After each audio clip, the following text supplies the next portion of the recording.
Free, free, free, free, free, free, free, free.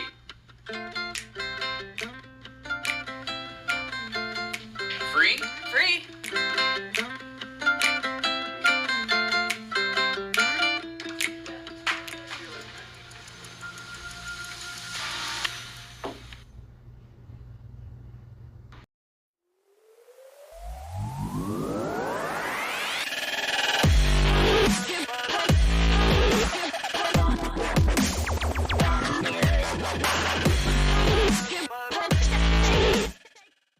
Welcome to Kyle Anthony's UFC Betting Show. I am Kyle Anthony, and welcome to the podcast. Welcome to the prediction show for UFC Fight Night 184, Alistair Overeem versus Alexander Volkov. We're going to talk 2 client plays on this show today, and if for those of you who do not follow me on Twitter, at Kyle Anthony UFC, I announced last week, right before the Conor McGregor fight, if I lose my 5% play, I am giving 30 days free to everybody on all of my client plays. Now, my 5% play was on Conor McGregor to win via knockout. Now, obviously, that did not go as planned. We liked the number was a little bit too high on McGregor straight, -3, 10, 3, wherever you're really getting it there. And wanted to get the -160, looking for the knockout. He does not sub people, pretty much does not go to decisions very often, so thought it was a strong play, did not pan out for us. So what we're doing then basically is 30 days free, which basically means the next 3 cards are absolutely free.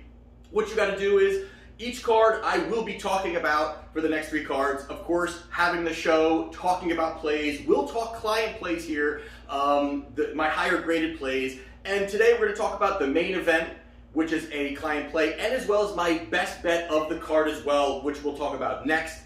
But what you gotta do is you gotta go onto Wagertalk.com and you will see it is free. Most of the time it's $25 to $39 per event. Gonna be free. You just gotta click on the button. You see my long write-ups, which clients normally get each event. So definitely check that out if you're interested. Link down in the description. There you have it. You will get all the plays for free.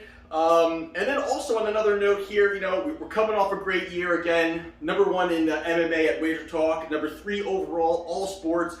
In 2020. Got to keep it going. Hate the way that it started, but we got to keep moving forward here. Long year left. Of course, we just started 2021, and this is the way for me to kind of give back to you guys. Everyone's been so supportive, and we made a lot of money last year. We got to look to go long-term here, make some money. So with that being said, also, it is my birthday, February 2nd, so excited, that I got a little trip planned there. And for those of you, again, who do follow me, going to Vegas from the 4th to the 8th. Really excited, got some friends, gonna be meeting some friends out there. Gonna be actually meeting some Wagertalk friends out there as well. Gonna be watching the UFC events with Minty Bets on Saturday. So hopefully we're cashing there. Hopefully there's some cashing going on there. So got a lot of stuff, great things planned out there. So those of you who are gonna be out there, I know people were DMing me and saying, hey, they're gonna be out there. Hopefully maybe, get together with some of you guys out there and make some money out there as well. We'll be out there for the Super Bowl, so it's gonna be a great time. Very excited about that.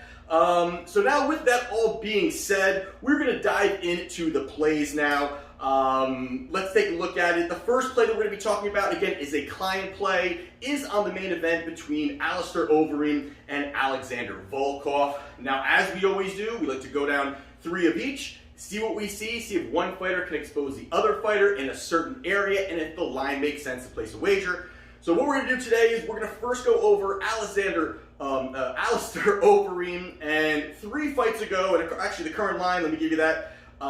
You've got the line, Overeem is a +142, and you've got Volkov is roughly around the -168, 170 range. Now, 3 fights ago for Overeem, he fought Jardim Rozenstruik. Now, this was a fight here where you've got Rozenstruik, who's the type of guy, great kickboxer, coming out, big knockout guy, has shown a lot of power, knocked out some guys in the past. And this was a different Overeem. And this is where you do see Overeem is starting to evolve even further at this late in his career. Goes out there in the first round and really surprised everybody. Really went out there in that first round and looked for takedowns. He was looking to really grapple. And that was something, both guys were kind of, a feeling out process. They weren't really firing too much, but Overeem kind of went right away, slow-paced fight, took advantage of opportunities where I think Rozenstruik was not at all prepared for any kind of level changes coming from Overeem. I think at the time, and I may be mistaken there, but I think before these couple takedowns that he had, I think he had 4 or 5 takedowns in his career. So it wasn't something that he was ever doing, something that you never really prepared for. Took over Rosenstruck really out of his game. I think that was a big portion of this. Why Rosenstruck just, was gun shy, going later into the rounds, couldn't really get in a rhythm. Overeem was pushing up against the cage. Even you saw Rosenstruck kind of grappling a little bit more, kind of trying to get more of a feel on what's kind of going on in the fight. Thought it was interesting the way that he kind of saw that. Moving forward into the later rounds, that was even more where Rosenstruck looked more out of sorts. Overeem kept pushing forward, kept laying some nice combinations, and kind of kept that top control. And it was almost a spot where you saw Rosenstruck getting taken down and really didn't have an answer. I mean, there was really no answer to him at all, where he was, working from the bottom, couldn't get out of it, couldn't find a way. And I wouldn't even say Overeem's top control was this really elite level, really, these great transitions. And he kind of just stayed on top of them, worked some elbows, worked some nice ground and pound a little bit in there, but kept top control. Going into that 5th round, looked like it was an easy winner for Overeem. Rosenstruck lands the big bomb, drops Overeem. Rosenstruck lands a big bomb, drops Overeem, ends the fight with about 4 seconds left. But overall, Alistair Overeem looked good going in that fight.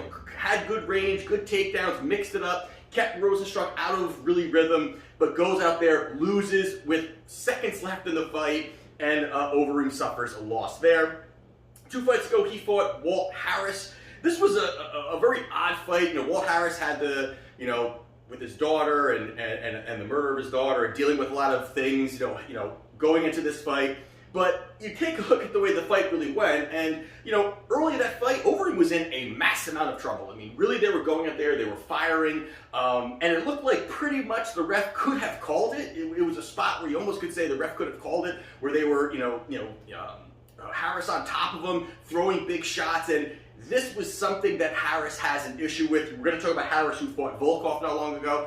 We're going to talk about them in a minute too, but the gas tank issues are just really terrible for Harris. I mean, he's got about 3 minutes of fighting in his body before he just kind of totally shuts down, doesn't have any movement, has his hands down, huffs and puffs. That was really where Overeem took control of that 2nd round, and Harris really had nothing, got on top of him. Overeem lands some big shots, ground and pound, ends the fight in that 2nd round. So Overeem goes out there and gets the victory. And the most interesting fight when I was going back and capping was against Sakai, Augusto Sakai. And I thought this was interesting. And again, if you want to, go on to Wagertalk.com, each of these fights, this fight included, and the one I'm going to talk about, all write-ups on there, so you can actually read a little bit more about why I like these fights. But against Sakai, I thought was a very interesting fight. The reason being is because there are some traits and some vulnerabilities to Overeem that he has never really corrected, or actually I feel has gotten worse over time. He's 40 now, and kind of tearing towards the end of that career. This is really his last run that he's got kind of going on here. But this was a situation where early in this fight, and the big thing and the big vulnerability on Overeem is really the pressure. And when he's pressured now, he really turtles up. Doesn't like it, kind of does an awkward run away. Doesn't like to stand toe-to-toe in the pocket. He's fine with kind of bouncing outside, throwing some combinations. I think this is also why he's added the takedowns, where the takedowns are a little bit of a way to kind of give him some breather room, and he looked so uncomfortable, going for takedowns, where now he's starting to try to get a little bit better at it, to just, again, change up the pace. He's not comfortable with the pressure.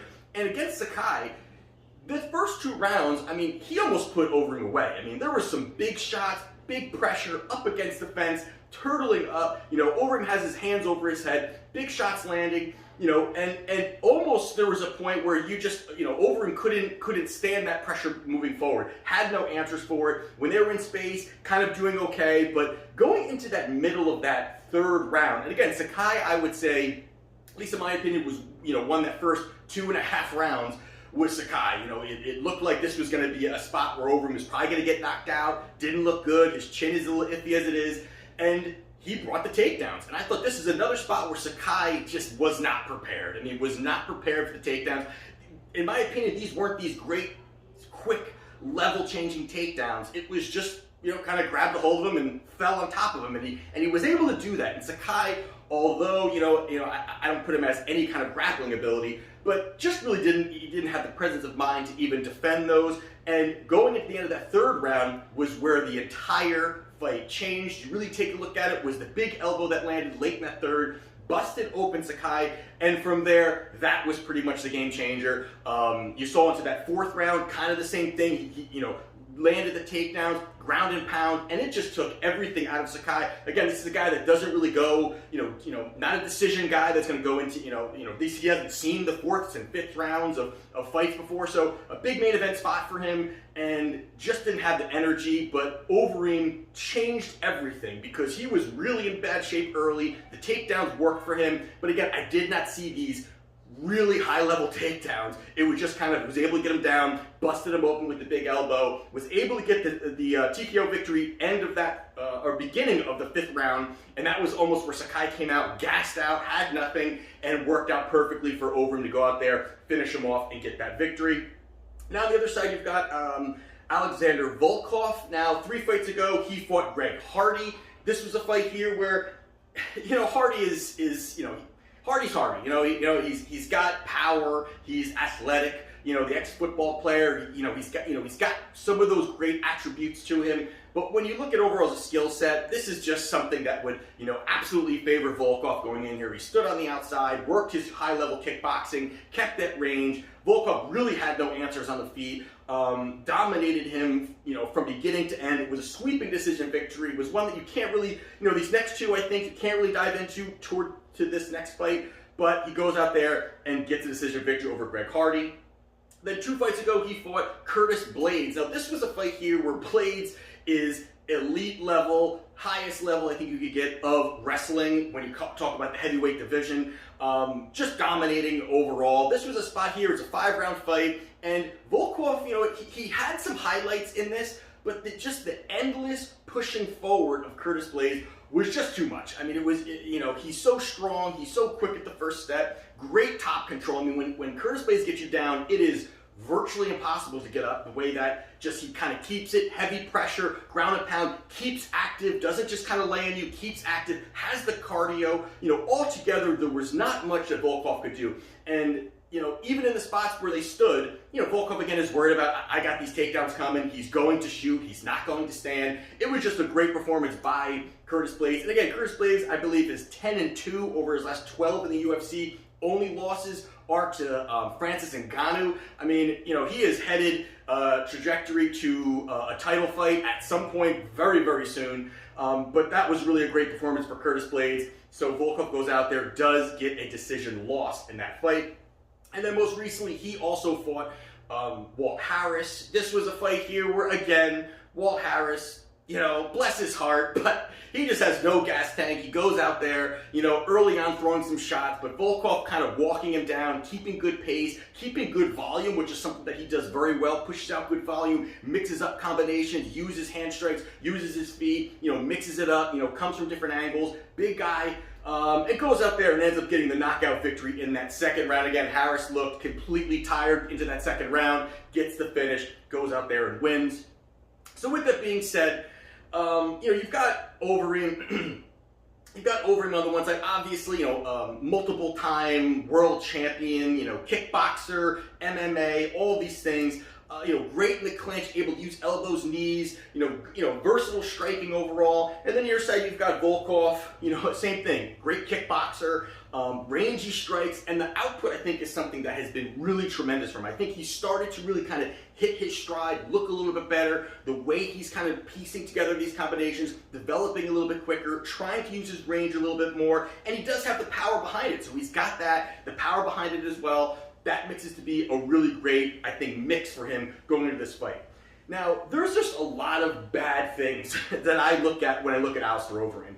Now, I think the first thing you've got to look at is, and I talked about it, is the turtling up. I think that's just such a big issue, and I think it really sits horrible for him in a spot where you're talking about it's going to be at the smaller cage. It's going to be at the Apex in Las Vegas, although I wish I could go and attend. It's going to be Apex in Las Vegas. And it's going to be a smaller cage. I think I would think slightly a little bit different if it was the bigger cage. I would probably still take Volkov, but it would give Overeem opportunities to kind of move around the cage a little bit more and find those openings.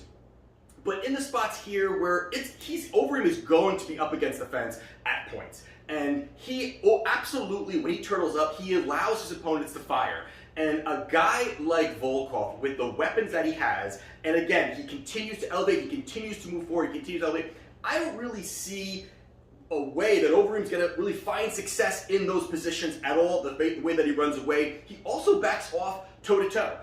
He's the kind of guy now that likes to fire and move.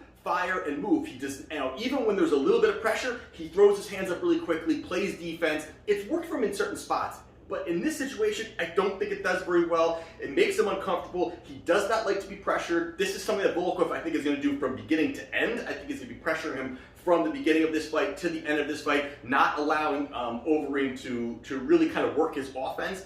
And the other part is that he's 40. He's 40 years old now. He's talked about this. This is his last run. If he loses, who knows what's going to be happening. He doesn't really sound like this is, again, if he loses, it could be the end. That's a different mind frame from a guy who's 32, I believe Volkov is, hitting his prime. This is really a good spot for him right here now. And the takedowns is the big thing. A lot of people are really starting to bring up, hey, does Volkov have the ability to stay on his feet? I think yes. Again, the guys that took Volkov down are grapplers, are wrestlers, are full out, very good in that discipline, in that type skill set, where Overeem is kind of starting to evolve. He's trying to change because he knows he does not want to stand toe-to-toe. I'm not saying that he's scared to stand toe-to-toe by any means, but I think that he realizes that's a vulnerability now at this point, at this stage in his career, where he needs to be able to kind of mix it up a little bit. So I think Volkov is a great spot here. I think the minus 168 price is not a bad price at all. I think it's right where there's value. I think it goes out there, gets this job done. I think that, and I was kind of working through, where the line would go. Sometimes I want to see, should I place the bet now? Should I wait a little bit? I think this line is actually going to get wider. I think that you're going to see it a little bit higher. Either way, I like the price here. I think it's absolutely a good spot to take Volkov. So as one of my client plays, I will be taking Alexander Volkov to win in the main event. And the other one I'm going to talk about is actually my top play of the card. I'm not going to dive into it or give the whole breakdown. If you want to read my extensive breakdown, again, Wagertalk.com, link down in the description. It's free. You're going to get all 4 of my plays for free. And again, all my clients that have 30-day packages, year-long packages, I've already added, they probably got the email ready, already added 30 days to everybody's package. So you're going to be getting these plays anyway, but it's not going to stop because, again, these are all free for everybody. So my top play of the card is the fight between Beneil Dariush and Diego Ferreira. And Ferreira is a guy that I've kind of had my eye on, and Dariush is another guy that's kind of starting to put things together. Not going to dive into it. You've got Ferreira is a minus 118. You've got Dariush is plus 100. So basically a pick 'em here, this line. And to be honest, I was actually surprised that this is where the line was. When I was taking a look at it and doing my capping, and I'm going to go through who I'm picking, but I was actually surprised. I really thought it'd be a little bit wider. And I think the biggest part here is that they did fight in 2014. And Dariush won, long time ago obviously. Dariush won, I think it was a sweeping decision victory that he won. But since then, Ferreira has went out there, won 6 straight, has looked very good. Just coming off a really great performance against Anthony Pettis, where he went out there, he dominated, controlled, had that forward pressure. That's something you're going to see definitely Saturday night. The way that he pushes forward, the way the pressure that he has limits really the opportunity for his opponent to kind of maneuver. And that's something that you're going to see with his high-level grappling and the way that he has the good volume, good pressure.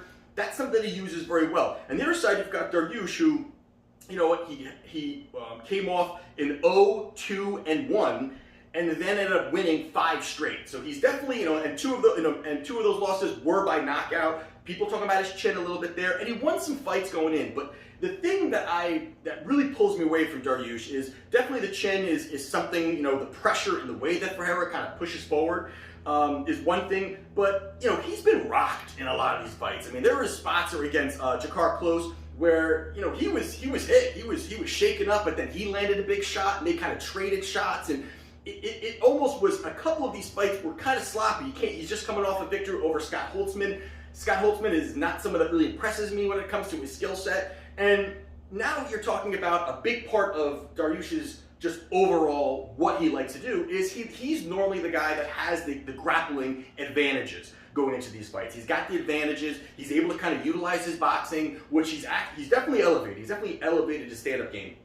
But he's able to utilize some of his boxing and then level change if needed, and that kind of opens up his offense. But you've got on the other side, you know, Ferreira is a better grappler than Dariush. And the striking, I believe, also is going to favor Ferreira, just kind of the way that he fights, the pushing forward, the relentless pressure, the jab, his cardio. I think a lot of that really, really is going to spell a lot of great things. And this is another situation where I like the smaller cage for Ferreira. I think this favors the style that he fights. I think it favors the way that he fights. I think in grappling situations, he's going to have the strength advantage. He's going to be able to take him down, use top control. And again, one thing you have seen just over his career, Ferreira, is his scrambling ability. I mean, even if Dariush somehow finds himself on the top, wherever it may be, it's a reversal or some sort, Diego is just unbelievably just athletic in those positions to kind of get out, move around, get back on top control, or just get up. And a lot of those things, I think, really looks great for Ferreira in this spot here. So as my top play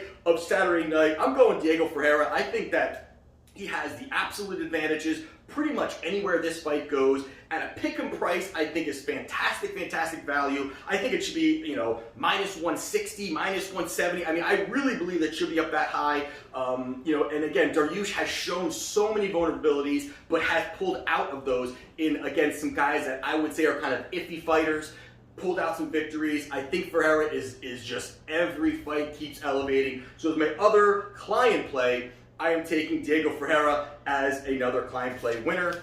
And those are my two client plays. Again, I have 4 that are up on Wagertalk right now. Link down in the description for free. And again, this card and the next 2 are going to be free cards for everybody. And hope you go out there, we make some money, we get back on track, and we go out there and start cashing tickets. Again, it will be in Las Vegas, 4th to the 8th. Really excited to be out there in Las Vegas with a bunch of people out there. Again, so if you're out there, hit me up. Gonna be a great time. Really excited, looking forward to just having a great time out there, looking to cash some tickets, and we'll see how it goes. And this is Kyle Anthony's UFC Betting Show, and I'll see you next time.